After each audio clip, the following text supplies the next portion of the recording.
Assalamualaikum warahmatullahi wabarakatuh. Saya Septi Ardani dari Prodi Hukum Ekonomi Syariah dengan NIM 1042200035 ingin mempresentasikan video saya dengan judul kesalahan dan kesengajaan. Pada bagian pertama ada pertanggungjawaban pidana.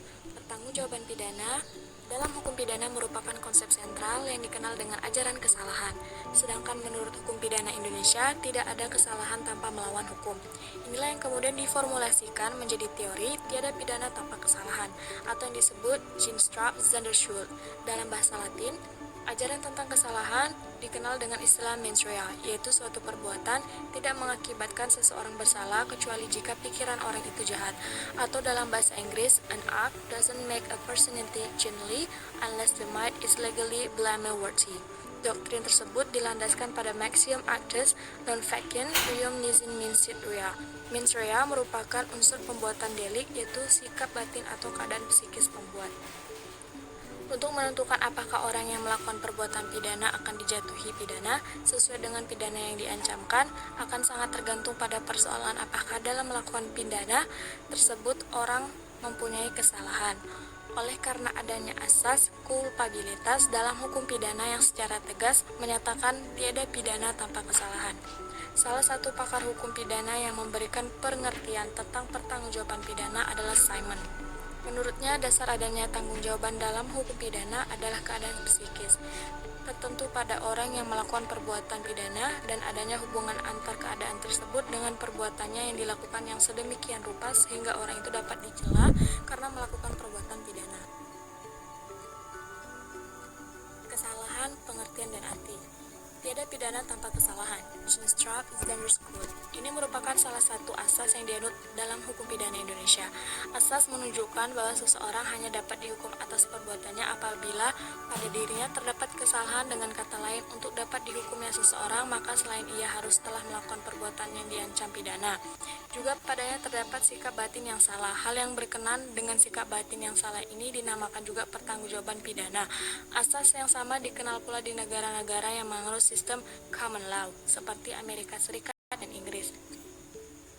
Mereka mengenal asas-asas actus non faciem reum nisi mensit rea yang biasanya disebut dalam bahasa Inggris sebagai an act does not make a person legally unless to his mind a guilty, yang dapat diterjemahkan ke dalam bahasa Indonesia sebagai perbuatan saja tidak membuat seseorang bersalah kecuali jika batinnya juga bersalah. Mengenai pengertian kesalahan atau Scott oleh Dr. Simons dikatakan bahwa kesalahan adalah keadaan psikis pelaku dan hubungnya dengan perbuatan yang dilakukan yang sedemikian rupa sehingga berdasarkan keadaan psikis tersebut pelaku dapat dicela atas perbuatannya.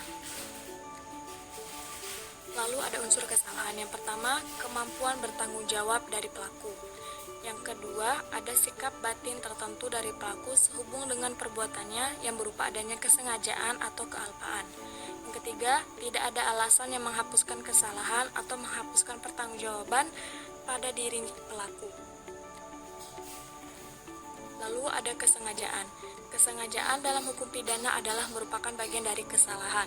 Kesengajaan pelaku mempunyai hubungan kejiwaan yang lebih erat terhadap suatu tindakan yang terlarang dibanding dengan kealpaan atau kulpa. Karenanya, ancaman pidana pada suatu delik jauh lebih berat apabila adanya kesengajaan daripada dengan kealpaan.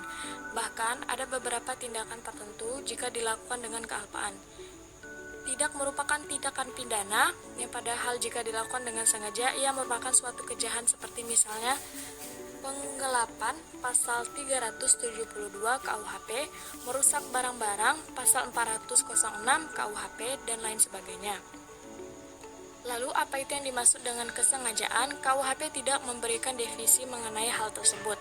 Lain halnya dengan KUHP Swiss, di mana dalam pasal 18 dengan tegas ditentukan barang siapa melakukan perbuatan yang mengetahui dan menghendakinya, maka dia melakukan perbuatan itu dengan sengaja.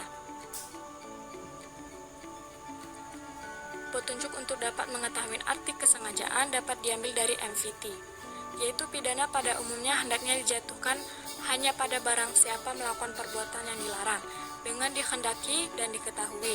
Dalam pengertian ini disebut bahwa kesengajaan diartikan sebagai menghendaki dan mengetahui.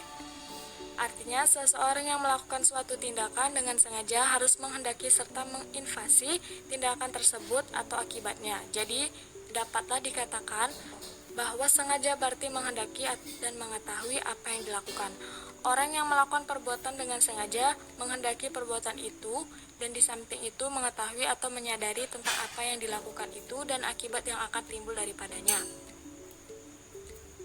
Lalu ada teori kesalahan. Yang pertama, teori kehendak. Inti kesengajaan adalah hendak untuk mewujudkan unsur-unsur delik dalam rumusan undang-undang Simons and Zivrein-Bergin.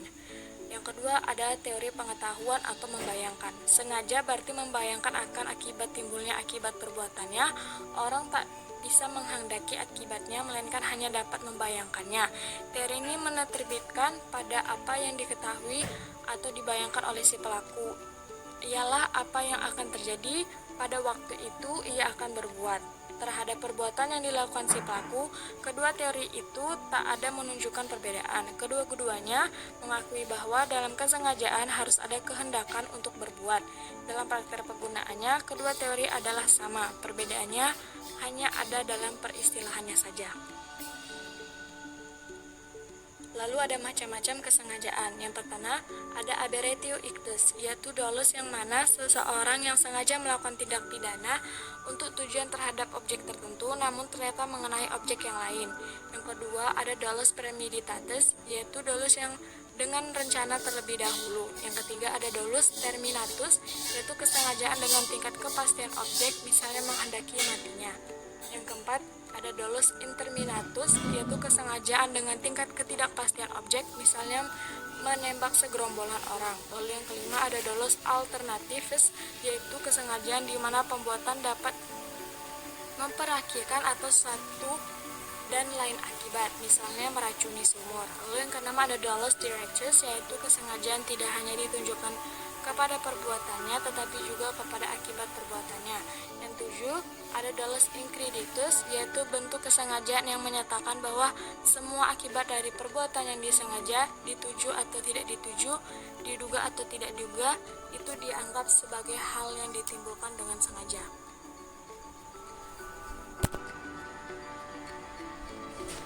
Berikut saya lampirkan beberapa video untuk pemahaman lebih lanjut. Dolus itu artinya kesengajaan, dengan sengaja. Culpa itu artinya kalpa. Jadi sebuah delik, sebuah perbuatan pidana itu bisa terjadi dari pelaku yang karena faktor sengaja maupun juga faktor lupa, kalpa, bukan lupa, kalpa. Nah, faktor yang dengan sengaja ini pun ada varian yang cukup banyak. Karena itu di dalam pasal demi pasal disebutkan barang siapa dengan sengaja ini mengetahui, istilahnya kalimat-kalimat itu kalimat-kalimat yang sudah menentukan bahwa yang bersangkutan itu tahu tentang yang dilakukan sebelumnya. Ada mens rea, ada niat jahat di dalamnya, ada niat tidak baik di dalamnya untuk melakukan perbuatan itu. Itu yang disebut dengan kesengajaan atau dolus. Sebenarnya kealpaan ini sering juga disebut dengan kelalaian. Disebut juga, ada juga kealpaan dia tidak mampu mencegah sesuatu yang sebenarnya dampaknya dia sudah pahami. Itu juga bisa masuk dalam culpa atau kealpaan. Nah, dua perbuatan, dua kondisi psikologis, dua kondisi latar belakang inilah menjadi dasar dari proses pasal demi pasal di dalam hukum pidana kita untuk menghukum seseorang. Apakah dia sengaja atau dia kalpa. Kalpaan ini termasuk juga di dalamnya kelalaian dan sebagainya. Nah, karena itu ancamannya pun juga berbeda-beda. Biasanya kalau yang barang siapa dengan sengaja atau patut mengetahui dan sebagainya itu hukumannya lebih berat dibandingkan dengan kelalaian. Misalnya dalam kasus matinya seseorang, barang siapa saja, apalagi ada hukuman lebih berat. Barang siapa karena kelalaiannya, karena kalpanya mengakibatkan matinya orang lain, tentu sanksi pidananya, ancaman hukumannya berbeda-beda. Jadi secara sederhana bisa saya sampaikan bahwa seseorang bisa dihukum baik karena faktor sengaja maupun karena faktor kalpaan. Itulah yang dimaknai dalam dolus dan culpa.